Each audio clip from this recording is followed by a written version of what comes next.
우리 하나님의 말씀 보겠습니다. 요한복음 17장 우리 1절부터 26절입니다. 우리 좀 긴데요. 그래도 예수님의 이 전체적인 기도이기 때문에 우리 같이 한 절씩 우리 교독하도록 하겠습니다. 요한복음 17장 1절부터 26절입니다. 제가 먼저 읽겠습니다. 예수께서 이 말씀을 하시고 눈을 들어 하늘을 우러러 이르시되 아버지여 때가 이르렀사오니 아들을 영화롭게 하사 아들로 아버지를 영화롭게 하게 하옵소서. 아버지께서 아들에게 주신 모든 사람에게 영생을 주게 하시려고 만민을 다스리는 권세를 아들에게 주셨음이로소이다. 영생은 곧 유일하신 참 하나님과 그가 보내신 자 예수 그리스도를 아는 것이니이다. 아버지께서 내게 하라고 주신 일을 내가 이루어 아버지를 이 세상에서 영화롭게 하였사오니 아버지여 창세전에 내가 아버지와 함께 가졌던 영화로서 지금도 아버지와 함께 나를 영화롭게 하옵소서. 세상 중에서 내게 주신 사람들에게 내가 아버지의 이름을 나타내었나이다. 그들은 아버지의 것이었는데 내게 주셨으며 그들은 아버지의 말씀을 지키었나이다. 지금 그들은 아버지께서 내게 주신 것이 다 아버지로부터 온 것인 줄 알았나이다. 나는 아버지께서 내게 주신 말씀들을 그들에게 주었사오며 그들은 이것을 받고 내가 아버지께로부터 나온 줄을 참으로 아오며 아버지께서 나를 보내신 줄도 믿었사옵나이다. 내가 그들을 위하여 비옵나니 내가 비옵는 것은 세상을 위함이 아니요 내게 주신 자들을 위함이니이다. 그들은 아버지의 것이로소이다.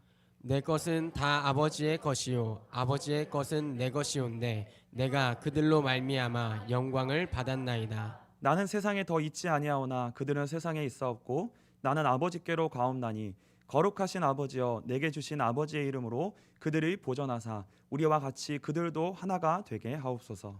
내가 그들과 함께 있을 때에 내게 주신 아버지의 이름으로 그들을 보전하고 지키었나이다. 그 중에 하나도 멸망하지 않고 다만 멸망의 자식뿐이오니 이는 성경을 응하게 함이니이다.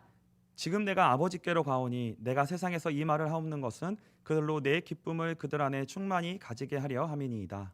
내가 아버지의 말씀을 그들에게 주었사오매 세상이 그들을 미워하였사오니 이는 내가 세상에 속하지 아니함 같이 그들도 세상에 속하지 아니함으로 인함이니이다. 내가 비옵는 것은 그들을 세상에서 데려가기를 위함이 아니요 다만 악에 빠지지 않게 보전하시기를 위함이니이다. 내가 세상에 속하지 아니함 같이 그들도 세상에 속하지 아니하였사옵나이다. 그들을 진리로 거룩하게 하옵소서. 아버지의 말씀은 진리니이다. 아버지께서 나를 세상에 보내신 것 같이 나도 그들을 세상에 보내었고 또 그들을 위하여 내가 나를 거룩하게 하오니 이는 그들도 진리로 거룩함을 얻게 하려 함이니이다. 내가 비옵는 것은 이 사람들만 위함이 아니요 또 그들의 말로 말미암아 나를 믿는 사람들도 위함이니 아버지여 아버지께서 내 안에 내가 아버지 안에 있는 것 같이 그들도 다 하나가 되어 우리 안에 있게 하사 세상으로 아버지께서 나를 보내신 것을 믿게 하옵소서. 내게 주신 영광을 내가 그들에게 주었사오니 이는 우리가 하나가 된 것 같이 그들도 하나가 되게 하려 함이니이다. 곧 내가 그들 안에 있고 아버지께서 내 안에 계시어 그들로 온전함을 이루어 하나가 되게 하려 함은 아버지께서 나를 보내신 것과 또 나를 사랑하심 같이 그들도 사랑하신 것을 세상으로 알게 하려 함이로소이다. 아버지여 내게 주신 자도 나 있는 곳에 나와 함께 있어 아버지께서 창세 전부터 나를 사랑하심으로 내게 주신 나의 영광을 그들로 보게 하시기를 원하옵나이다. 의로우신 아버지여 세상이 아버지를 알지 못하여도 나는 아버지를 알았사옵고 그들도 아버지께서 나를 보내신 줄 알았사옵나이다. 내가 아버지의 이름을 그들에게 알게 하였고 또 알게 하리니 이는 나를 사랑하신 사랑이 그들 안에 있고 나도 그들 안에 있게 하려 함이니이다. 아멘. 말씀이 길어서 원래 읽고 마치는 게 제일 좋은데 오늘 간단하게 말씀 나누도록 하겠습니다. 오늘은 다른 말씀보다는 제 신앙의 좀 간증을 좀 간단하게 하고 말씀을 좀 나누기를 원합니다. 제가 지금까지 신앙생활을 하던 중에 제 마음 한 구석을 오랫동안 차지하고 있었던 그 한 가지의 감정이 있습니다. 그게 무엇이었냐면은 그 일종의 소외감이었어요. 제 신앙생활의 여정 속에 계속 한 구석에서 없어지지 않고 있었던 그 마음이 뭐였냐면 소외감이에요. 소외감. 그러니까 그게 어떤 소외감이냐면요. 우리가 요새 그 흙수저라는 말을 많이 하잖아요.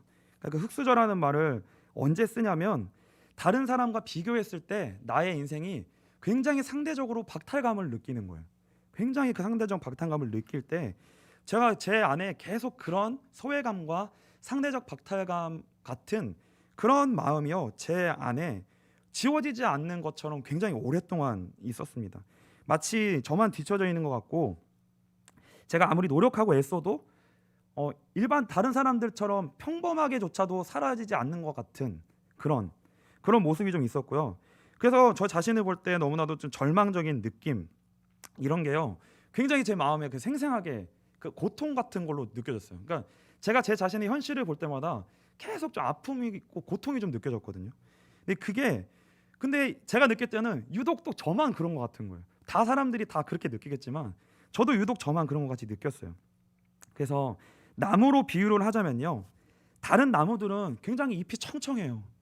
잎이 아주 파랗고 마치 그 봄과 여름과 가을의 나무들처럼 봄에는 생명력이 있잖아요. 그리고 여름에는 이 잎이 얼마나 청청해요. 잎이 얼마나 많아져요. 그리고 가을이 되면 열매를 맺잖아요. 근데 저는 항상 어떻게 느껴졌냐면 저는 항상 겨울인 거예요. 저는 겨울의 나무인 거예요. 다른 사람을 볼 때는 다른 나무들은 봄, 여름, 가을이었던 거예요. 그 겨울의 나무를 한번 보시고 묵상해 보신 적이 있으세요? 산책을 하시거나 또 등산을 좋아하시는 분들 겨울에도 등산을 하시잖아요. 겨울의 나무를 보시고 한번 묵상해 보신 적이 있으신지 모르겠어요. 겨울의 나무는요 정말 볼품이 없어요. 잎도 다 떨어지고요.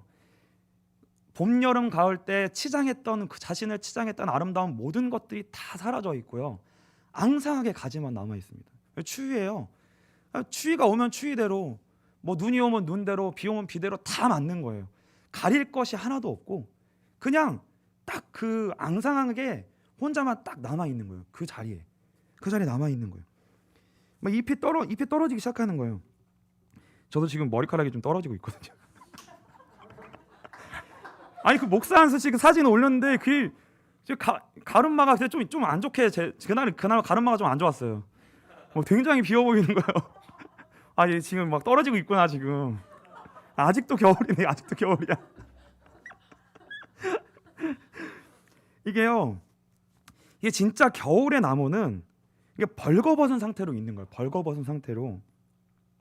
그러니까 혹독한 겨울은 좀 혹독하거든요. 그러니까 보호되지 않는 것 속에 그 추위 속에 있는 그 겨울의 나무는 너무 혹독한 거예요. 그걸 견뎌내야 되는 거죠. 제가 신대원을 갔을 때 보통 이 신학생들은 형편이 좀 넉넉하지가 않다고 보통 느껴지잖아요. 대부분 그렇잖아요. 근데요 신대원을 가보니까요, 야 신학생이라고 또 그렇게 다 형편이 넉넉치 않은 것만은 아니구나라는 걸 느꼈어요. 언제 느꼈냐면 주차장에요 그 차들 꽉 차 있어요. 뭐 전도사들이 그 차들이 다 있더라고요. 야 있어요. 이렇게들 차들도 있고 이렇게 사실 신대원이라고 하면 사역자들이라고 하면 정말 온전히 하나님만 바라보고자 사람들이 오는 거잖아요. 그러니까 근데요 가까이서 또 살펴보고 또 사연을 들어보고 이러면요 그래도요 비빌 언덕들이 좀 있는 사람들이 있어요.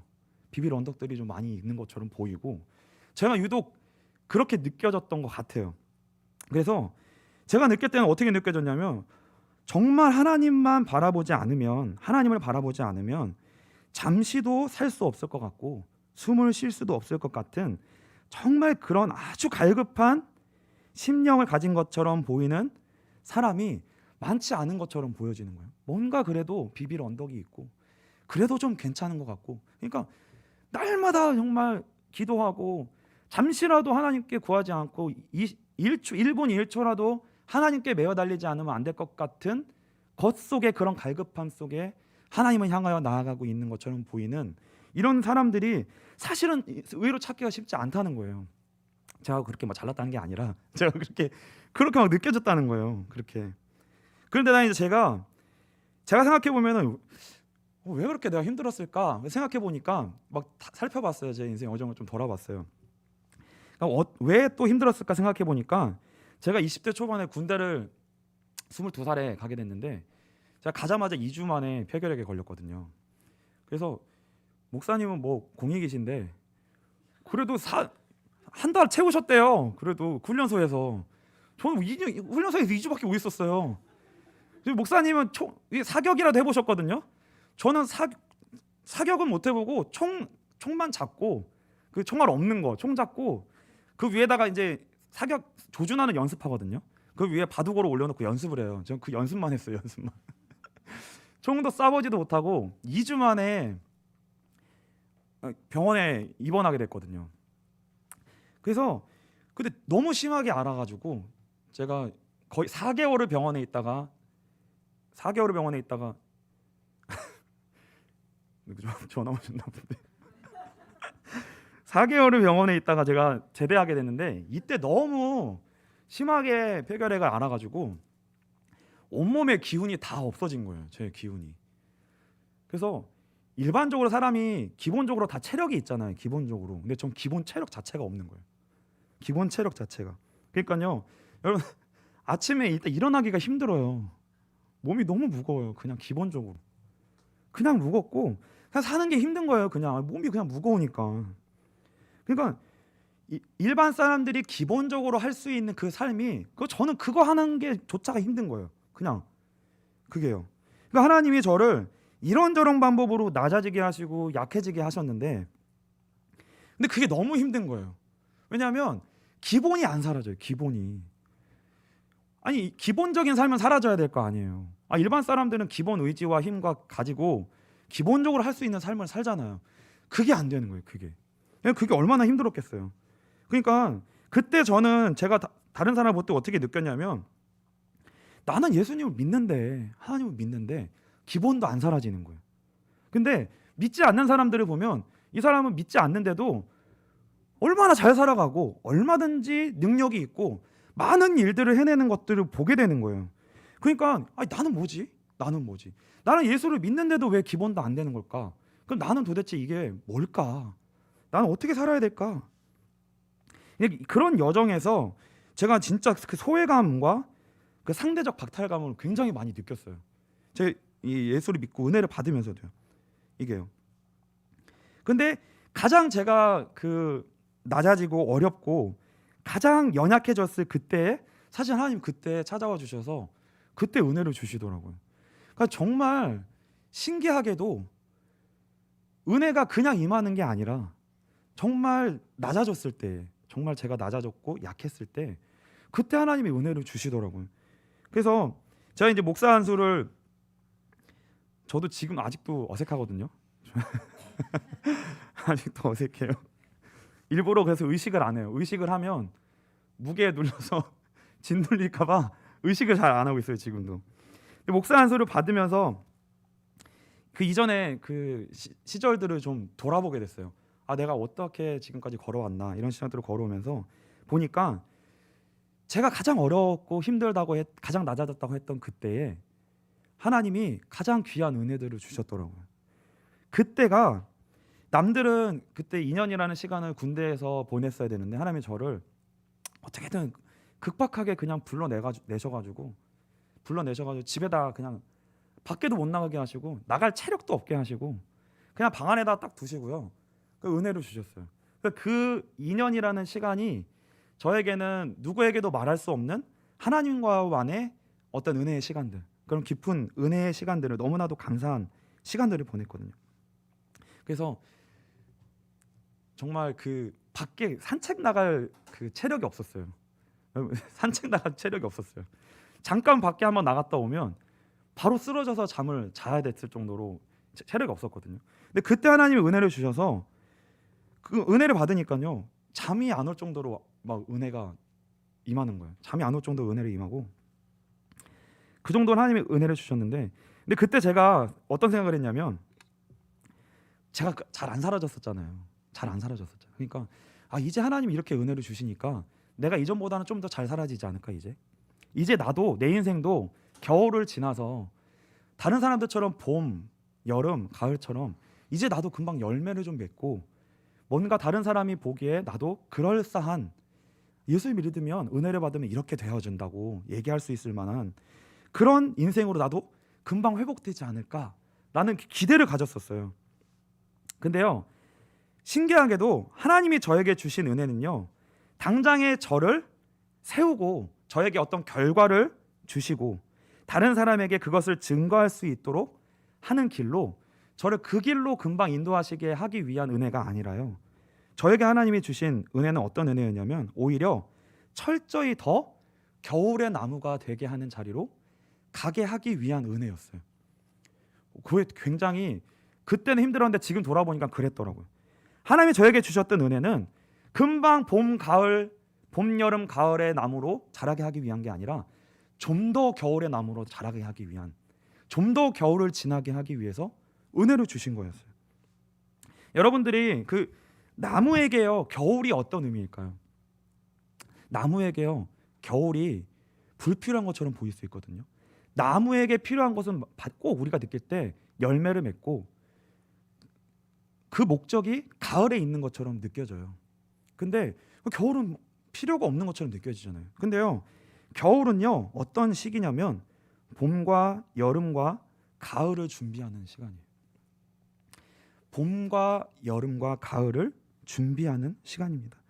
겨울은 어떤 시간이냐면 온전히 생명에 집중하는 시간이에요. 그러니까 봄하고 여름하고 가을은 다 나무가 방향성이 어디에 있냐면 땅 위에 있어요. 땅 위에 나 있는 나무와 줄기와 잎과 열매, 이런 것들을 자기를 치장하고 자기를 아름답게 하고 열매를 맺어서 생명을 소진하여 그것들을 치장하는 일에 모든 것이 집중이 되어 있어요. 근데 겨울은 어떤 시간이냐면 보이지 않는 것을 향하여 집중하는 시간입니다. 위가 아니라 아래로의 시간이에요. 아래로 뿌리를 내리는 시간이고 생명에 집중하는 시간이에요. 생명을 향하여, 아래로 향하여, 이 시간을 준비하는 시간이었습니다. 하나님이요 저에게 은혜를 주시면서 그 은혜가 저를 어디로 데려가는지 저는 몰랐어요. 이 은혜가 저를 어디로 이끌고자 하는 건지.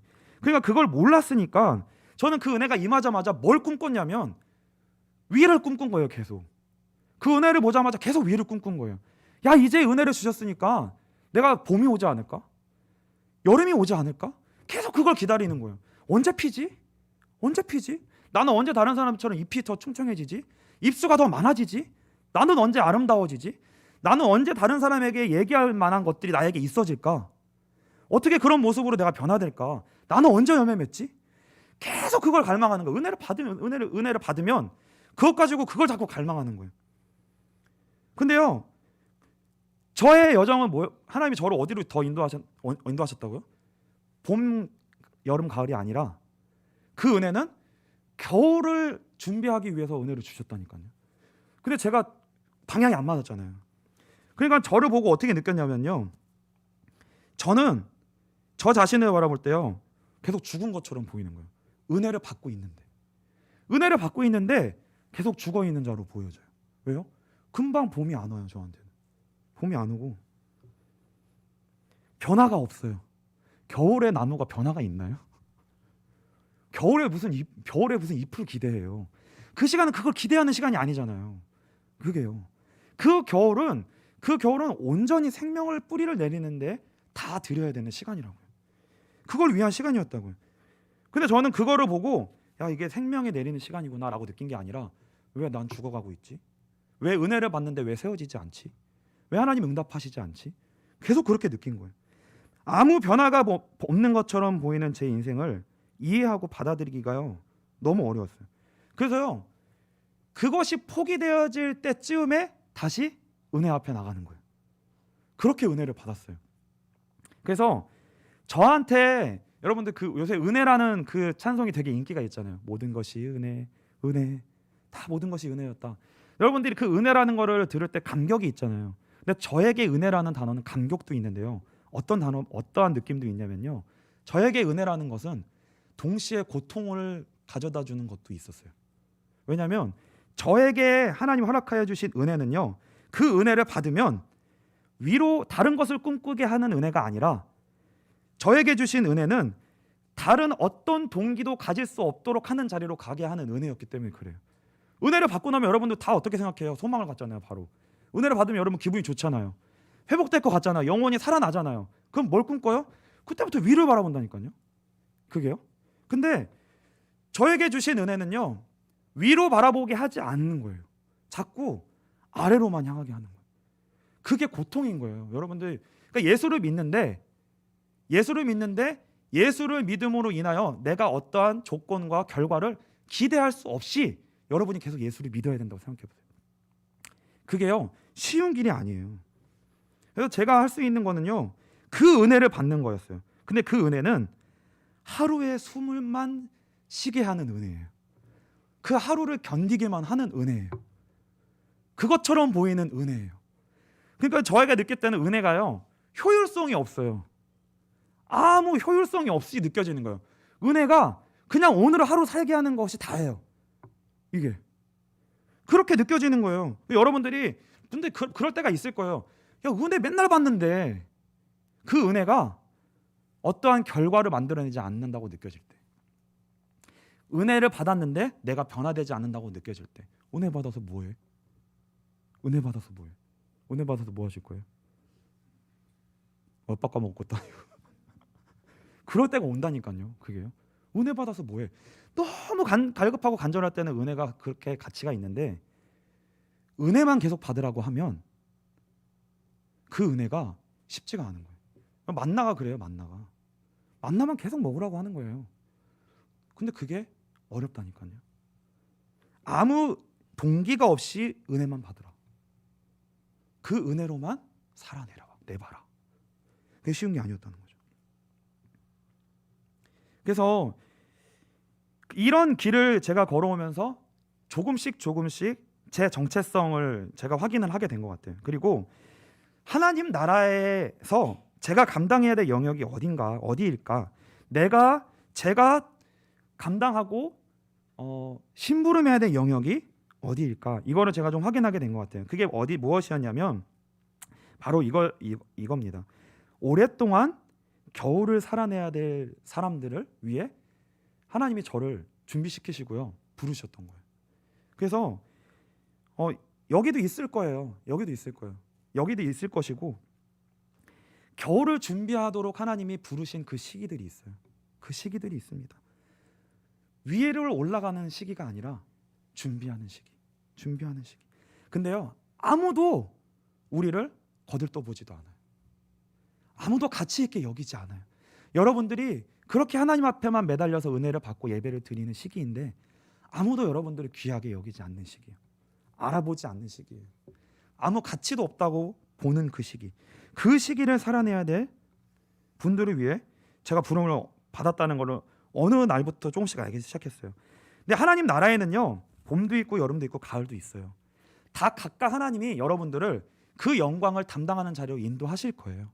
인도하실 겁니다. 저는 모르지만 여러분들에게 각각 그 봄, 여름, 가을에 영광이 있을 거예요. 하나님 담당하게 하실 것입니다. 각각의 영광이 있어요. 그래서요, 좋고 나쁘고의 차원이 아니라 하나님의 영광이 있습니다. 부르심의 영광이 있어요. 다만 예수를 믿는데 어떤 결과나 열매가 아니라, 다른 어떤 결과도 아니라 하나님 한 분만을 바라보도록 인도함 받는 사람들이 있다는 거예요. 하나님 한 분만을 바라보고 하나님 한 분만으로 만족하고 하나님 한 분을 기업으로 얻을 예배자로서 부름받은 성도들이 있어요. 예배자로서 부름받은 성도들이 있습니다. 그게 겨울이에요, 겨울. 근데요, 이게 진짜 쉽지 않은 길이에요. 그런데 이런 성도들에게는요, 그 어떤 것도 필요가 없어요. 하나만 딱 필요한데, 그게 뭐냐면 진짜 은혜예요. 진짜 은혜. 정말 은혜만 필요합니다. 그래서 이 은혜는 어떤 거냐면, 하나님이 내 형편, 내 실패, 소망이 없는 것처럼 보이는 그 겨울에, 그 자리에 가장 부끄럽고 절망스럽고 답이 없는 것처럼 보이는 그 자리에 하나님이 찾아와 주셔서 함께 하신다는 것을 알아가는 거예요. 그게 우리에게 힘이 되기 시작하는 거예요. 그게요. 그래서 오늘 본문에요, 예수님의 기도가 바로 그것 때문에 이 기도를 하시는 거예요. 요한복음 17장의 이 예수님의 기도의 배경은 뭐냐면요, 예수님이 이제 곧 십자가를 지시고 제자들을 떠나게 되세요. 그 남아있는 제자들을 위해 기도하시는 거예요. 근데 그 기도하시는데, 여러분, 유언이에요. 일종의 유언이에요. 유언을 남기시는 건데, 이 이 십자가는요, 우리가 생각할 때요 가장 최악의 자리예요. 우리가 생각할 때 가장 최악의 자리. 인생이 갈 수 있는 마지막 낭떠러지의 자리입니다. 가장 어렵다고 하는 자리. 그러니까 겨울의 그 가장 한복판이에요. 여러분, 우리가 다 누구나 어렵다고 할 때 내 자신이 제일 어렵다고 느껴지거든요. 그러니까 내가 제일 어렵다고 누구도 생각하지 못한다고 하는 그 자리, 그 자리를 품는 게 어디냐면 십자가의 자리예요. 십자가의 자리. 예수님이 걸어가시는 듯 들어가시는 그 자리, 그 자리가요 바로 십자가인데요. 그 십자가가 어떤 자리냐면 겨울을 지나가고 인생의 가장 어려움과 밑바닥과 끝자락을 지나가는 사람들을 붙드시고 끌어안기 위한 자리입니다. 하나님이 그렇게 우리를 끌어안으세요. 그렇게 우리를 끌어안으세요. 요한복음 17장 1절부터 6절입니다. 이게 예수님의 기도거든요. 예수께서 이 말씀을 하시고 눈을 들어 하늘을 우러러이시되 아버지여 때가 이르렀사오니 아들을 영화롭게 하사 아들로 아버지를 영화롭게 하게 하옵소서. 아버지께서 아들에게 주신 모든 사람에게 영생을 주게 하시려고 만민을 다스리는 권세를 아들에게 주셨음이로소이다. 영생은 곧 유일하신 참 하나님과 그가 보내신 자 예수 그리스도를 아는 것이니이다. 아버지께서 내게 하라고 주신 일을 내가 이루어 아버지를 이 세상에서 영화롭게 하였사오니 아버지여 창세전에 내가 아버지와 함께 가졌던 영화로서 지금도 아버지와 함께 나를 영화롭게 하옵소서. 세상 중에서 내게 주신 사람들에게 내가 아버지의 이름을 나타내었나이다. 그들은 아버지의 것이었는데 내게 주셨으며 그들은 아버지의 말씀을 지켰나이다. 많은 사람들이 예수를 믿고 자꾸 봄, 여름, 가을로 빨리 올라가고 싶어요. 근데요, 가장 많이 하나님을 알고 하나님을 진정으로 기업으로 얻게 될 사람은요 어떤 사람들이냐면 십자가를 가장 많이 이해하게 되는 사람입니다. 십자가를 가장 많이 이해하게 되는 사람이에요. 이 사람이 하나님을 가장 잘 알고요 하나님을 사랑하게 돼요. 그러니까 예수님의 십자가가 어떤 의미인지를 가장 깊이 알게 되는 사람. 그러니까 이 시기가 바로 어떤 시기라는 거예요? 겨울을 지나는 사람들에게 주신 유일한 복이라는 거예요. 유일한 복. 그래서요 예수님은 이 십자가를 지시는 자신을 영화롭게 해달라고 먼저 기도하세요. 왜냐면요 이 십자가를 지신 예수님의 영광을 아는 성도가 바로 하나님을 영화롭게 하게 되기 때문에 그래요. 그래야지만 하나님을 영화롭게 하게 돼요. 그래야지만 내가 하나님을 압니다. 예수님이 정말 하나님의 보내신 자이십니다. 내가 그분으로 인해 삽니다. 하나님이 이 예수를 보내신 줄 알고 이 예수를 나를 위해 보내신 줄 압니다. 그래서 내가 하나님께 향해 나아갑니다. 이렇게 고백하게 된다는 거예요. 이게 하나님의 예수님의 십자가를 지심으로 말미암아 순종하는 자리로 나아갈 때 하신 기도예요. 나를 영화롭게 해주십시오. 나를 영화롭게 해주십시오. 왜요? 내가 영화롭게 돼야, 십자가의 자리를 겪고 있는 내가 영화롭게 돼야 누구를 끌어안으시는 거예요? 우리를 끌어안으시는 거예요. 우리의 자리가 예수 그리스도로 말미암아 생명을 얻는 자리가 되는 거예요. 그때 우리는 진짜 하나님을 알게 되고요 하나님을 영화롭게 하게 됩니다. 정말 하나님을 영화롭게 하게 돼요. 그리고 이제 예수님이요 제자들을 위해서 기도합니다. 요한복음 17장 9절부터 19절이에요. 시간이 많은 게 아니라 없기 때문에 읽지 않고요. 핵심은 11절입니다. 11절을 좀 읽겠습니다. 나는 세상에 더 있지 아니하오나 그들은 세상에 있사옵고 나는 아버지께로 가옵나니 거룩하신 아버지여 내게 주신 아버지의 이름으로 그들을 보존하사 우리와 같이 그들도 하나가 되게 하옵소서. 그리고 15절입니다. 내가 비옵는 것은 그들을 세상에 데려가기를 위함이 아니요 다만 악에 빠지지 않게 보존하기를 위함이니이다. 겨울을 보내는 자들은 어떤 것도 의지할 것이 없어요. 여러분들이 세상에서요 세상이 어떤 것들을 의지하게 되는 것으로는 예수를 믿는 자리로 나아갈 수가 없어요. 세상에 있지만 세상에 속하지 않았기 때문에 세상의 것들로 인해 우리의 생명을 지탱할 수 없는 것이, 그렇게 구별된 것이 우리의 성도의 부르심입니다. 그 자리에서는 무엇으로만 우리가 버틸 수 있냐면 예수 그리스도의 중보로만 우리가 버틸 수 있어요. 예수 그리스도의 중보로만, 이 기도로만 우리가 그 시기에 보존되어져요. 악에서 빠지지 않게 해달라고 예수님이 기도하십니다. 그러니까요, 우리에게 필요한 것은 뭐냐면, 우리가 말하는 은혜라고 하는 것은 뭐냐면 감정이 아니에요. 어떤 힘이 아니에요. 은혜의 내용이 무엇이냐면 예수 그리스도예요. 예수 그리스도가 우리를 붙들고 계신 그분이 우리의 내용이라는 걸 우리가 알게 돼야 돼요. 그러니까 우리는 어떤 예수님에 대한 말씀에 대한 지식이 필요한 게 아니라 예수님이 필요하다니까요.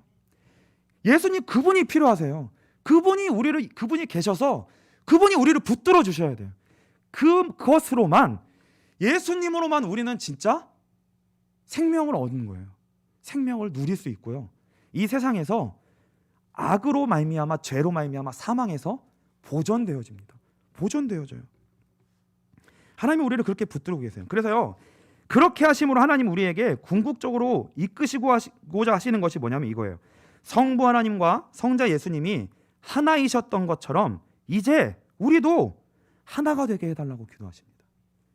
이거는 어떤 기도와 닮아 있는 거냐면요, 모세의 기도와 닮아 있어요. 출애굽기 32장 31절 32절입니다. 이건 같이 읽겠습니다.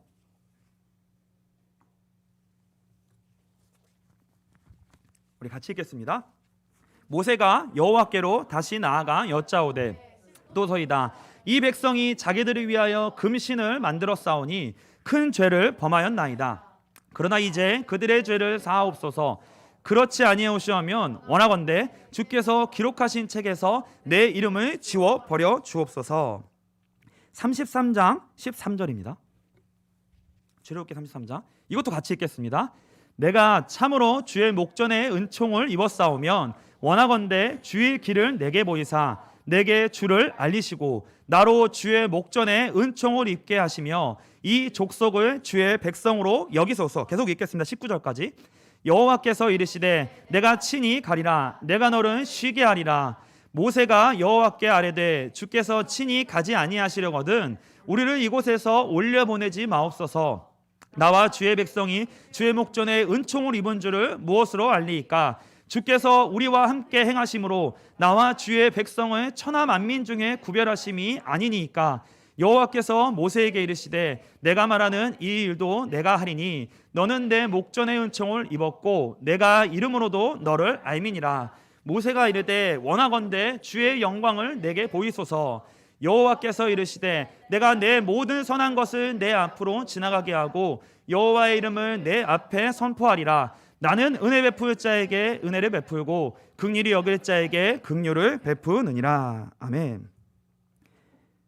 모세의 기도는요, 이스라엘 백성과 자신을 하나로 여겨달라고 기도한 거예요.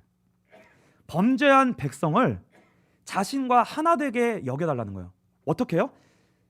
저에게 은총을 주셔서 내가 은총을 입은 게 맞으면 내가 은총을 입었기 때문에 은총 입은 나와 이 백성을 하나로 여겨달라는 거예요. 범죄한 백성하고.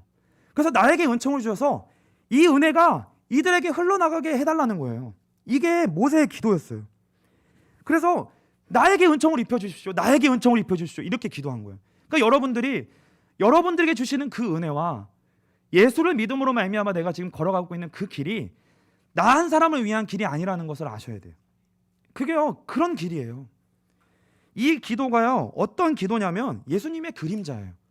이게 십자가 사건에서 예수님의 기도로 그대로 드러난 거예요. 이게 예수님의 그림자입니다. 예수님이 그 모습 그대로 하나님의 아들로 오신 거예요. 은총을 입은 하나님의 아들로 오신 거예요. 근데 그 아들이, 하나님의 모든 은총을 입은 아들이 그 하나님의 은총을 입는 자리가 어디냐면 십자가였던 거예요. 십자가 안에 들어가신 거예요. 그 안에 들어가셔서 죄인 된 우리와 예수님을 우리를 붙잡아서 하나로 삼으신 거예요. 우리를 그 십자가를 지심으로. 그래서 십자가를 지셔서 고난을 받으셔서 그 고난은 우리를 위한 것이었고 그 자리에서 죄를 짊어지시고 죽으심으로 말미암아 그 자리가 영광을 얻고 긍휼을 얻고 은혜를 얻고 은총을 입는 자리가 되게 하신 거예요. 그러니까 그 십자가가 은혜의 자리가 되게 하신 거예요. 예수 안에서만. 그래서요, 이제요, 저와 여러분의 인생에 뭐가 따라다니냐면 예수님이 따라다니시는 거예요. 십자가 지신 예수님이 계속 따라다니시는 거예요. 그래서 뭐 하시는 거예요? 기도하시는 거예요. 내가 은총을 입었으니까 그 참았으니까 똑같이 여겨주십시오. 똑같이 여겨주십시오. 나에게 내가 은혜 받는 게 맞고 내가 진 십자가가 하나님의 영광이 맞으면 이들을 동일하게 영광스럽게 해주십시오. 이 기도를 계속 해주시는 거예요. 내가 지금 십자가를 지지 않았습니까? 이 십자가로 인해 모든 죄가 사해지지 않았습니까? 하나님이 용서하시고 영화롭게 하시지 않았습니까? 이제 나와 하나 된 이 제자들을 나와 동일하게 여겨주옵소서. 이 세상에 있을 죄와 사망과 사단의 권세가 여전히 몸부림치고 있는 것처럼 보이는 자리에서 예수님이 우리를 이렇게 붙들고 계신 거예요. 붙들고 계신 거예요. 그리고 이제 그 은혜가 우리에게까지 흘러옵니다. 결론인데 요한복음 17장 20절부터 26절이에요. 20절부터 한번 같이 읽겠습니다. 내가 비옵는 것은 이 사람들만 위함이 아니요 또 그들의 말로 말미암아 나를 믿는 사람들도 위함이니 아버지여 아버지께서 내 안에 내가 아버지 안에 있는 것 같이 그들도 다 하나가 되어 우리 안에 있게 하사 세상으로 아버지께서 나를 보내신 것을 믿게 하옵소서. 내게 주신 영광을 내가 그들에게 주었사오니 이는 우리가 하나가 된 것 같이 그들도 하나가 되게 하려 함이니이다. 곧 내가 그들 안에 있고 아버지께서 내 안에 계시어 그들로 온전함을 이루어 하나가 되게 하려 함은 아버지께서 나를 보내신 것과 또 나를 사랑하신 같이 그들도 사랑하신 것을 세상으로 알게 하려 함이로소이다. 아버지여 내게 주신 자도 나 있는 곳에 나와 함께 있어 아버지께서 창세전부터 나를 사랑하심으로 내게 주신 나의 영광을 그들로 보게 하시기를 원하옵나이다.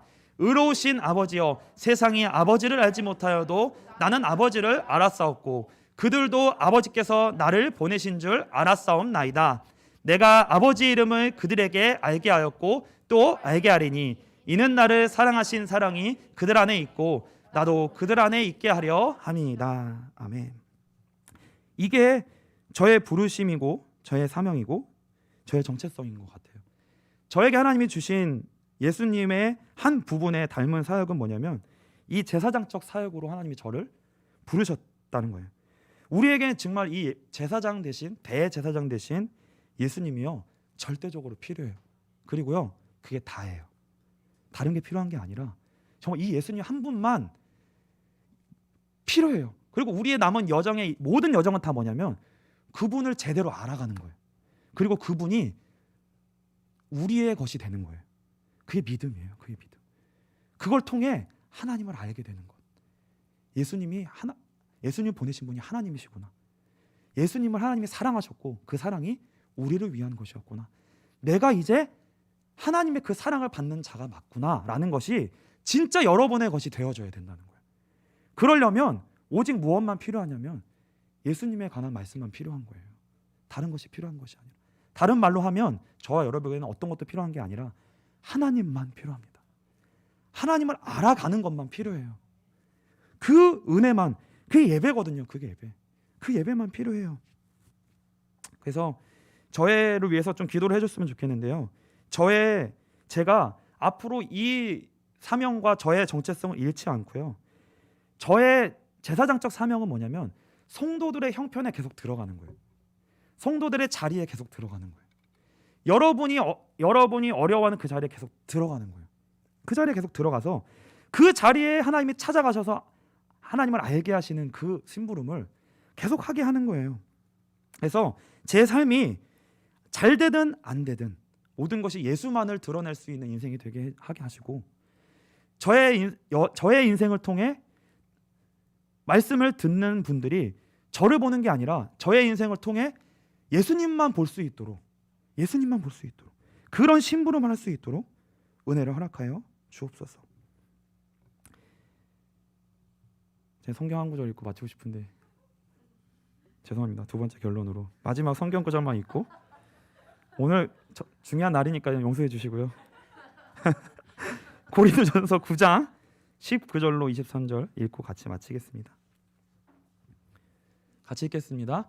내가 모든 사람에게 자유로우나 스스로 모든 사람에게 종이 된 것은 더 많은 사람을 얻고자 함이라. 유대인들에게 내가 유대인과 같이 된 것은 유대인들을 얻고자 함이요 율법 아래에 있는 자들에게는 내가 율법 아래에 있지 아니하나 율법 아래에 있는 자 같이 된 것은 율법 아래에 있는 자들을 얻고자 함이요 율법 없는 자에게는 내가 하나님께는 율법 없는 자가 아니요 도리어 그리스도의 율법 아래에 있는 자이나 율법 없는 자와 같이 된 것은 율법 없는 자들을 얻고자 함이라. 약한 자들에게 내가 약한 자와 같이 된 것은 약한 자들을 얻고자 함이요 내가 여러 사람에게 여러 모습이 된 것은 아무쪼록 몇 사람이라도 구원하고자 함이니라. 내가 복음을 위하여 모든 것을 행함은 복음에 참여하고자 함이라. 아멘. 이런 은혜가 저와 여러분의 인생 가운데 함께 있게 되시기를 주님의 이름으로 축복합니다.